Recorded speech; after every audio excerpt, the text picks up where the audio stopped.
News 18 से सिद्धार्थ नाथ सिंह का बड़ा बयान बातचीत के दौरान सामने आया।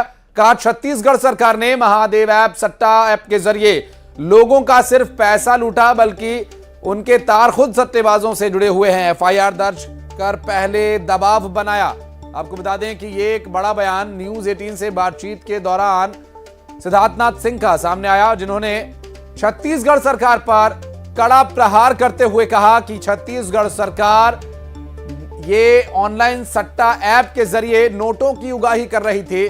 न सिर्फ लोगों का पैसा लूटा है, बल्कि उनके खुद के तार सट्टेबाजों से जुड़े हुए हैं। चुनावी समर में ये महादेव ऐप का मुद्दा अब और गर्माता जा रहा है। और जिस तरह से ये एक बड़ा बयान न्यूज 18 से बातचीत के दौरान सिद्धार्थ नाथ सिंह ने दिया, उससे एक बड़ा आरोप यहां पर छत्तीसगढ़ की कांग्रेस सरकार पर लगा रहे हैं वे। और एक बड़ा तंज भूपेश बघेल को लेकर उन्होंने कसा है। केंद्र को ऐप बैन करने का अधिकार नहीं, उन्होंने कहा।